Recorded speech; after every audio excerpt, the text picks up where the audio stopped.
गंगा के किनारे बसे शांत गांव पुष्पग्राम में विद्वान ब्राह्मण शांतनु अपने 2 पुत्रों के साथ रहते थे। बड़ा पुत्र तेजस्वी था। उसके अंग अंग से तेज टपकता था। उसकी बुद्धि के किस्से पूरे जनपद में फैले थे। छोटा पुत्र आनंदी था। उसके चेहरे पर सदा एक मधुर मुस्कान, उसके हृदय में करुणा का स्रोत। पर एक विचित्र दुर्भाग्य, दोनों की शादी नहीं हो पाती थी। 7 वर्षों में 21 रिश्ते आए और टूट गए।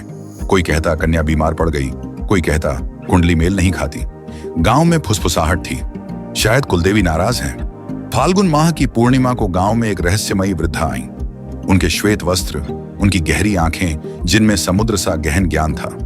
लोग उन्हें ज्ञानेश्वरी माता कहने लगे। शांतनु ने उनके चरणों में अपना दुख रखा। ज्ञानेश्वरी माता ने एक पल मौन रहकर कहा, प्रत्येक मनुष्य का पथ एक होता है, पर चलने का ढंग अलग। तुम्हारे दोनों पुत्र एक ही यात्रा पर जाएंगे। कल सूर्योदय से पहले वे मायापुरी के लिए प्रस्थान करें। जो रास्ते में मिले उसे नकारे नहीं। अगले दिन भोर में तेजस्वी और आनंदी ने पोटली बांधी और मायापुरी की ओर चल पड़े। 3 दिन की यात्रा के बाद वे एक घने बांस के जंगल में पहुंचे। सांझ का समय था। एक विशाल पीपल के पेड़ के नीचे उन्होंने एक अद्भुत दृश्य देखा। एक वृद्ध बंदर सन्यासी की मुद्रा में बैठा था, पर उसके बाएं हाथ में एक बड़ा कांटा चुभा हुआ था। खून की कुछ बूंदें जमीन पर गिरी थीं। बंदर के माथे पर पसीना था, पर वह मौन था, जैसे ध्यान में लीन हो। तेजस्वी ने नाक सिकुड़ी। चलो भाई, यह तो एक पशु है, हमारा समय बर्बाद करेगा। हमें तो मायापुरी पहुंचना है। आनंदी रुक गया। भैया देखो तो, इसे कितनी पीड़ा हो रही है। पीड़ा? यह तो एक जंगली जानवर है, तेजस्वी ने कहा और आगे बढ़ गया। आनंदी वहीं रुका। उसने अपनी पोटली से नीम के पत्ते, हल्दी और साफ कपड़ा निकाला। धीरे से बंदर के पास गया। महाराज, मुझे आपकी पीड़ा देखी नहीं जाती, क्या मैं आपकी सहायता कर सकता हूं? बंदर की आंखें खुली, उनमें एक अलौकिक चमक थी। उसने सिर हिलाया। आनंदी ने बड़ी कोमलता से कांटा निकाला, औषधि लगाई और पट्टी बांध दी। बंदर ने मानवीय स्वर में कहा, धन्य हो पुत्र, तुमने एक अजनबी की पीड़ा को अपनी पीड़ा माना। उसने अपने पास से एक ताम्रपत्र निकाला जिस पर रहस्यमय अक्षर अंकित थे। यह लो, जब भी तुम्हें जीवन के किसी मोड़ पर मार्गदर्शन चाहिए होगा, यह ताम्रपत्र तुम्हें 7 सूत्र देगा। पर याद रखना, सूत्र केवल दिया है, रास्ता तुम्हें स्वयं चुनना है। आनंदी ने विनम्रता से ताम्रपत्र लिया और प्रणाम किया। जब वह उठा तो बंदर अदृश्य हो चुका था। वह दौड़कर तेजस्वी के पास पहुंचा, जो उसकी प्रतीक्षा कर रहा था। क्या हुआ, क्यों रुके थे? तेजस्वी ने पूछा। एक गुरु मिले, उन्होंने यह ताम्रपत्र दिया, आनंदी ने बताया। तेजस्वी हंसा। ताम्रपत्र? शायद कोई जादू टोना है। चलो, हमें आगे बढ़ना है। चलते चलते दोनों भाई एक अद्भुत नगर मायापुरी में पहुंचे। हर घर में फूल, हर गली में संगीत। पर यहाँ एक अनोखी प्रथा थी। यहाँ की 2 राजकुमारियां, बड़ी चंचला और छोटी मधुरिमा, एक ही स्वयंवर में वर चुनती थीं। स्वयंवर की शर्त थी 7 दिन 7 परीक्षाएं। परीक्षा थी वार्तालाप की कला। दोनों भाई राजसभा में जा बैठे। तेजस्वी राजकुमारी चंचला के सामने, आनंदी मधुरिमा के सामने। चंचला ने तेजस्वी से पहला प्रश्न पूछा, बताओ, यदि तुम्हें समय पर वापस जाने का एक अवसर मिले तो तुम किस क्षण में जाओगे? तेजस्वी अपनी बुद्धि के घमंड में तुरंत बोल पड़ा, मैं तो महाभारत के समय में जाऊंगा और भगवान कृष्ण से ज्ञान प्राप्त करूंगा। फिर उस ज्ञान से आज की दुनिया को। वह 20 मिनट तक अपने विचार बताता रहा। चंचला ने 3 बार मुंह खोलना चाहा, पर तेजस्वी ने उसे बोलने का अवसर ही न दिया। धीरे धीरे उसकी आंखों में रुचि लुप्त हो गई। जब तेजस्वी रुका तो चंचला ने केवल एक शब्द कहा, अगला प्रश्न कल। इधर आनंदी के सामने मधुरिमा ने वही प्रश्न पूछा, लेकिन आनंदी के जेब में ताम्रपत्र गर्म हुआ। पहली सीख उसके मन में उभरी। पहले संवाद में राजकुमारी को 70 से 80% बोलने दो, उसकी बात सुनो और सच्ची जिज्ञासा दिखाओ। आनंदी ने मुस्कुराकर कहा, राजकुमारी, पहले आप बताइए, आप किस क्षण में जाना चाहेंगी?